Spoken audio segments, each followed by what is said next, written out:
Okay, we're back, and it's time to turn in the first key so we can get the location of the second key. One wonders why they don't just give us all of the key locations at once so we could pick and choose where to go, but I suppose that would ruin any chance the game has at difficulty scaling. Then again, I suppose if you could choose the order, in hindsight, it wouldn't be that difficult to go to certain islands first, but never mind that. So every time you get a key, you have to come back in here, which can be kind of annoying, because it's just like walking into the room, they tell you where the next key is, and then you're on your way. But anyways, the second key is located on Nino Island, which is also the location of the Diggers Guild, in case you want to get your license upgraded to the S license, which we've already done, so no need for that. The second key is actually, in my opinion, the most annoying one to actually get, because you can't even go in the dungeon until you've trekked across 2 islands and completed the missions there. Yes, 2 islands for 1 key, and the dungeon itself is like the only bad part of Mega Man Legends 2 in my opinion, aside from 1 optional dungeon, but I suppose I'm getting ahead of myself. So we're going to go back into the Flutter here and be on our way right out of the gate. I don't really need to go and get anything before setting down on this island. Now, Roll points out something interesting here. She says, we haven't seen that woman who looks like her mother the entire time. Now, like, I'm kind of getting ahead of the story here, but as I understand it, it was that woman who set up all of the Reaverbot defenses in the key dungeons. So, like, you know, one wonders why she wouldn't put in more effort to stop us from getting the keys, because she clearly doesn't want us to. Anyways, this island's interesting. It's very small, actually. They're here! Here they come! Wait until they get within range, then fire!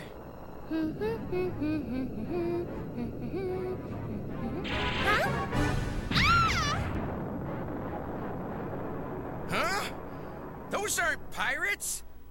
Oh no! Really? With a ship designed like that, you thought we were pirates? Wouldn't we have something like an entire fleet of them? Oh well. I'm so sorry. Really, I am.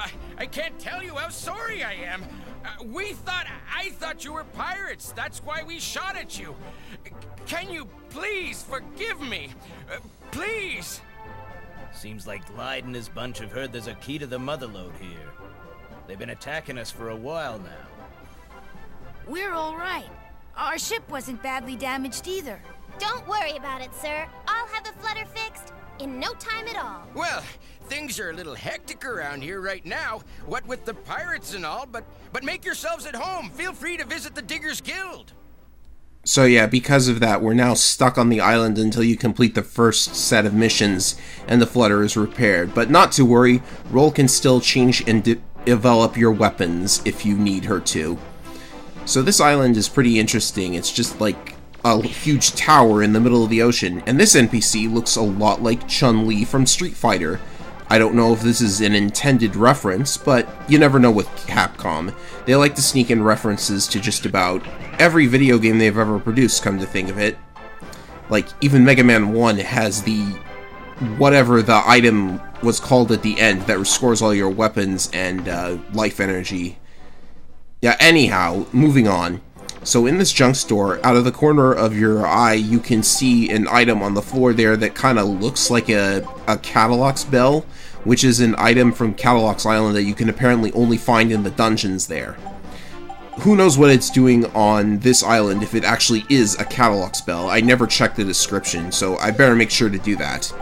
So at the store, I bought the Aqua Chip, which is an item that we're going to develop into a pair of shoes, which I will tell you what they do when it becomes relevant.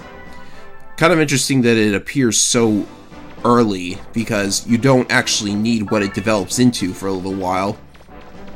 Anyways, after digging through the trash for some Zenny that apparently the townsfolk just throw away, here's what the Diggers Guild looks like. You can take the test at the desk there if you need to get your license upgraded, and there is also an optional dungeon here. This was put here, I imagine, just in case you need more money to develop better weapons. because, like, you're stuck on this island and you can't go to any other island until you complete the first set of missions. So they threw in an optional dungeon, just in case you wanted to grind Zenny or something. And I do like that they included a track from Mega Man Legends 1 here. It's from one of the subsidies. Very nice. So this dungeon actually uses randomized enemy layouts, kind of like the optional dungeon on Manda Island. Now, the layout that I got in this run-through, like, it's the only one, I think, that does not introduce a new enemy type. So, yeah, we'll have to wait a little bit to see what that enemy type would have been, but it's fine. We'll eventually see it anyways. And there are drillable walls in this dungeon, which is why I brought the drill arm. I'm going to drill away this Shield Reaver bot's shield, and how did the flamethrower not hit me there? I guess it didn't shoot out enough flames for it to count as a hitbox. But yeah, the Shield Reaver bots can not only spit out green gas like they did in Manda Island, they can also shoot flamethrowers. They've got another kind of weapon that we'll see in an upcoming dungeon. And the chest in this dungeon only contains Zenny. There's no items worth getting. Like, there aren't any items at all you can get in this dungeon, so unless you really need the Zenny, it's not really necessary to come in here, but I decided to show it off anyways. I think it's also interesting that this dungeon gives you the map straight away. Like, the only other dungeon to do that, I think, is the abandoned mine on that snowy island. And even then, it was only the first floor. Like, I think the excuse was that the second floor was newer and hadn't been mapped out, but that's no reason for Mega Man to have the map, and why am I thinking about this? Hey, look, a slope! We haven't seen slopes at all. Have we? Pretty sure we haven't. Right then. So, there's another drillable wall. This chest is going to have 10,000 Zenny in it, I think. No, 12,000. Well, that extra 2,000 doesn't really mean much. Like, all of the weapons are still very expensive to upgrade if they aren't something like the drill arm. So anyhow, this dungeon loops around in a circle, and I think I've just completed the loop. It's only one floor, it's not that much. You know, you could come in here and get the chest if you really wanted to, but what you're actually supposed to do on this island first is talk to the Guildmaster and that guy he was with. They're in this room. Just in case you didn't know where they were. They don't exactly say where they are. If we're lucky, they won't attack before we can get it fixed. Gosh darn it, you just jinxed it, man! Don't say that!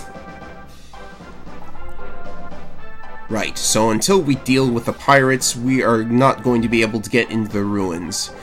Even though the entrance is inside the city, and in order to get to the ruins, they would have to breach the city perimeter. But hey, guess what happens? Right after we hope they don't attack, they attack.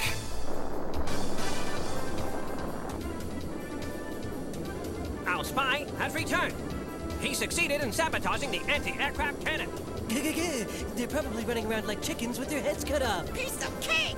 This island will be a pushover! Brag after we take it! Let's go! Ready? Allow me to introduce the Bird Bots. They were the enemy you faced off against in the misadventures of Tron Bonne, and they are under the command of another pirate named Glide.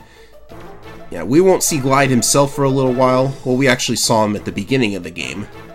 But we've got to fend off his Birdbot minions first.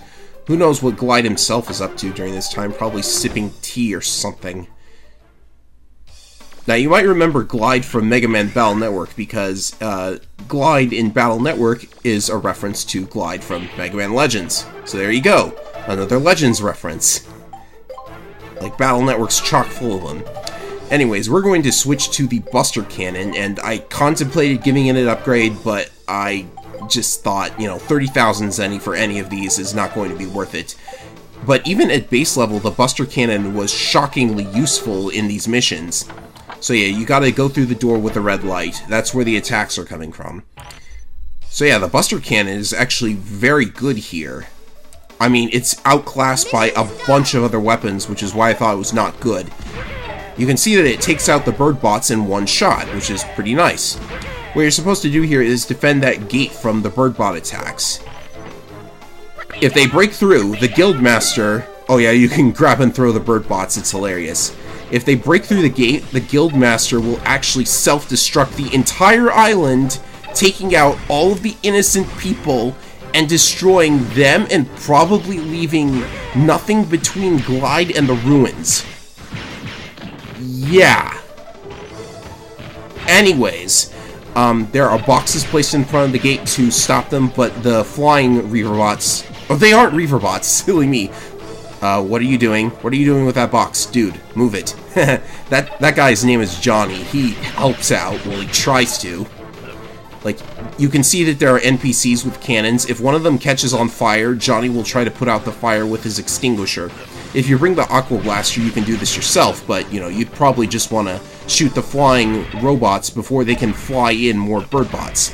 And in fact, if you shoot them once with a Buster Cannon, then they instantly drop the bird bots. So if, for example, I shoot this flying robot here, the bird bots get dropped apparently into the ocean, and I don't even have to shoot this thing multiple times. I don't know why I'm wasting the ammo. So there's a lever on the left there. If you pull it, it will drop in another box. Oh yeah, and the flying robots, watch out for that grav attack because it does a lot of damage, and even the wall textures can get damaged here. So what you're supposed to do is survive until the cannon is repaired and ready.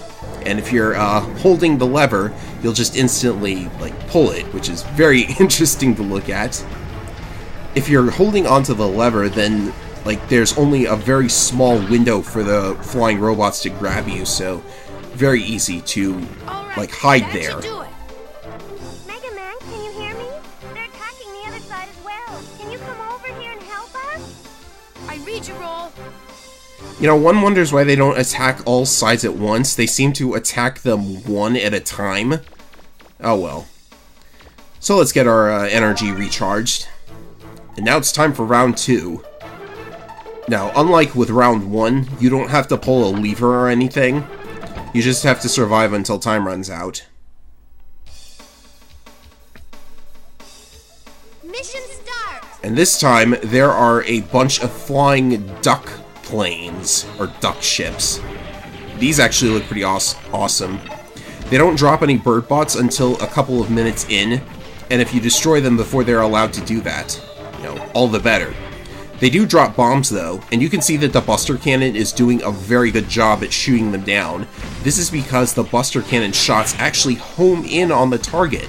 It's like a magnet, in fact. Very easy to actually hit flying enemies. Like, even easier than the homing missile, which is what I would normally contemplate bringing here. You can lift up the bombs too, but I wouldn't hold onto them while they're about to explode. So you can see that Johnny's trying to put out the fires here, but he's not exactly working fast enough. Move it, Johnny, move it! And now the flying ships are going to start trying to drop in bird bots. Now you can see the other weakness of the Buster Cannon here. It runs out of ammo rather quickly unless you upgrade it to have lots of ammo. Oh well. Let's see. Not much else to say about this, really. Oh yeah, this place is a playground for karma. Like, if you want to, you can actually throw Johnny and the other NPCs overboard, but this will net you a lot of negative karma points. And if you destroy the cannons, that'll get you some negative karma points too. I actually thought that my karma had gone down because I let one of the cannons get destroyed. Oh, and here I'm going to try and throw a bird bot into one of the planes to damage it, but they don't get thrown very far. So yeah, if you want to be a jerk in Mega Man Legends 2, this mission is the perfect, it's the perfect playground for it. And the bird bots are actually going after the cannons instead of the door that they're supposed to destroy to give us our game over. Now they're actually going after the door. They're not going to reach it though. Apparently the door took a little bit of damage. That's what the yellow meter is. But like, what actually hit it? I'm not even sure. Oh well. So this shouldn't last too much longer. There we go. Mega Man, we're in trouble. They're attacking the dock too. Roll, get out of there! I can't. We're not finished with the repairs. If I go help Roll, this side will be defenseless. Don't worry, Mega Man. Leave it to me.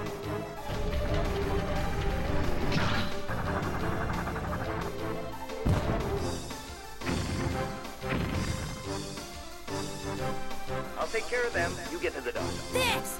Good luck. Those cannons must be loaded with surface-to-air missiles. There's no way any of my weapons would be that accurate if they were like that.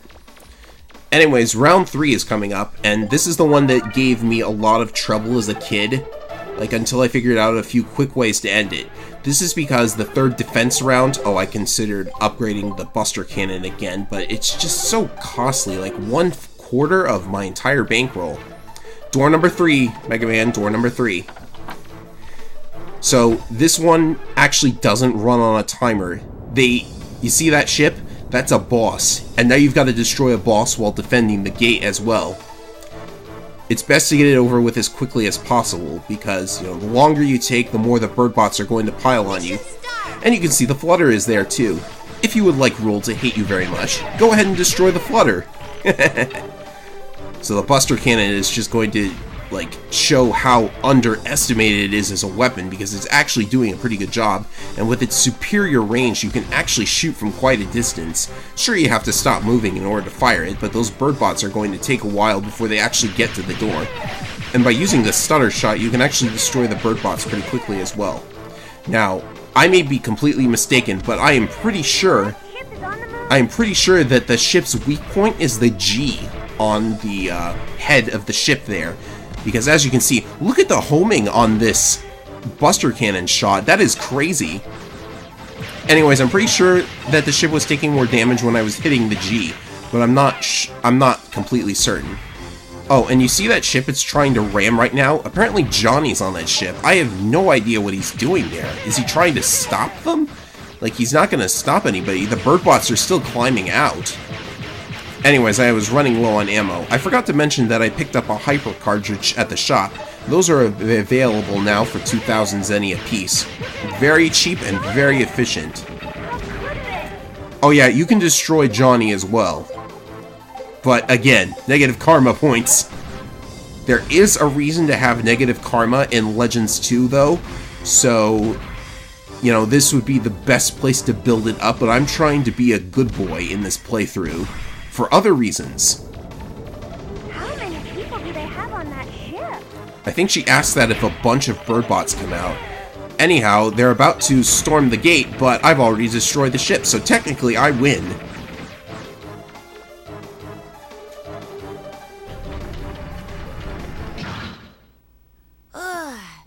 That should take care of them. Hey, Mega Man!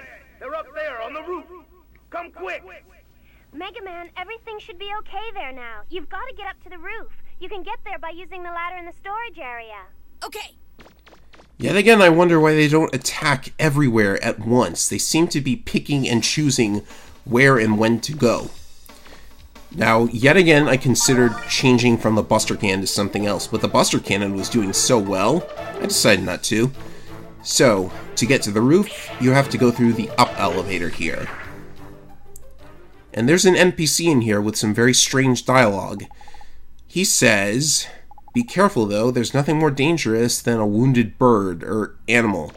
We're dealing with birds, so I don't know why you corrected yourself." Maybe it's a saying or something. Anyways, Mission start. Now we have bird bots being airdropped and they're tossing bombs at the roof. Yeah. Now, as I showed earlier, you can grab the bombs and throw them back at the bird bots, but it's much easier to just shoot the bird bots where they stand. And because I've already consumed the hyper cartridge, it's definitely better to use the Buster on all of these guys. Very easy to stutter shot them to death. They aren't moving very far. But you've also got to be wary of the flying ships because they're going to be shooting at you. I guess you could shoot them down with a Buster Cannon if you have the ammo to spare, but after you fend off these waves of bird boss, a boss is going to appear. Did I say bird boss? Bird boss. Well, considering one of the bird bots in the blue plane has an eye patch, I guess he would be called Bird Boss. Like Big Boss? I'm pretty sure that the roof can take more damage than they have bombs, but I could be wrong. Like, after a certain point, you could just, let them bomb the roof as much as they want, and time will be up before they can manage to blow through the thing. Or maybe this is based on however many bird bots you destroy and not strictly time. We'll see, depending on when the cutscene starts.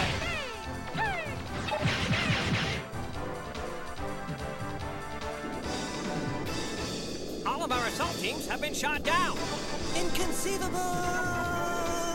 I told you not to underestimate them. How come we have to go to so much trouble over one little blue guy? Blue guy? Are you talking about me? Blue? Huh? Are you talking about me? No, not you. The guy down there.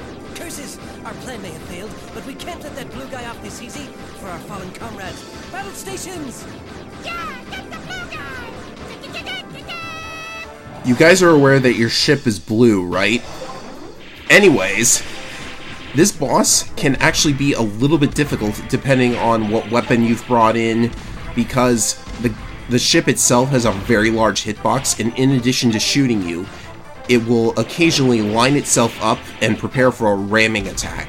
This is very difficult to dodge if you don't like dodge roll or tumble dodge when you're close to it. Like, as you can see right there, the helmet actually saved me because Mega Man hit his head while he was in red bar, so that would have gotten me a game over if I didn't have the helmet.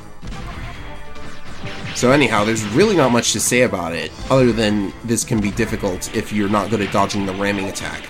There is an exploit that you can do, but I've very rarely seen it done. When it lines up for the ramming attack, it has to be facing you. So if you stand under it during the ramming attack, and like it'll be forced to try and face you, but if you like constantly get behind it, then it will never be able to do that, and you can just run around shooting it while it does nothing but sit there. This will take a while, however, because I can't use the Buster Cannon for that kind of strategy, and besides, they're already dead anyways. Just gotta wait for them to curve. When a flying ship is curving, that's the best chance to hit it. Yeah, I'm pretty sure they called me a primate. Very strange. Anyhow, that's the end of that. Now we get to talk to the Guildmaster, and now we can go back to the Flutter if we want to go to other islands. Which we're going to want to because, like I said, the Nino Island mission, including getting the key, requires you to go to 2 islands in order to complete it. But first I'm going to get my Hyper cartridge back and a couple of other things too. That light barrier, by the way, it makes you completely immune to paralysis, which makes me question why the light chip is there, because that makes the shoes that make you immune to electrified floors. So I have no idea what the point of including both a light chip and a light barrier was. The other item on sale, the really expensive one, was the resistor chip, which makes shoes that make you immune to lava. But it's not very effective. So why it costs so much is beyond me.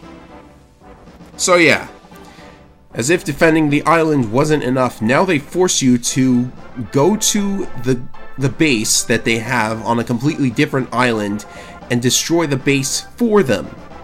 It's a good thing I actually like Calbania Island quite a lot, because, you know, I would be very annoyed if I were in Mega Man's shoes right now. Mega Man, could you go and destroy the pirate base for us? You know, you've been so helpful defending the island, but we'd like you to just do a little bit more for us before we let you in the dungeon. Sound good? Yeah. You know, I always did wonder if there was a game out there, like an RPG, where the NPCs do nothing but extort you for favors. Like, I've thought about making an RPG like that, where the villagers just do nothing but extort you for favors all day. Anyways, that's the end of this part of Legends 2. Next time, we will head off to Calbania Island to destroy the base.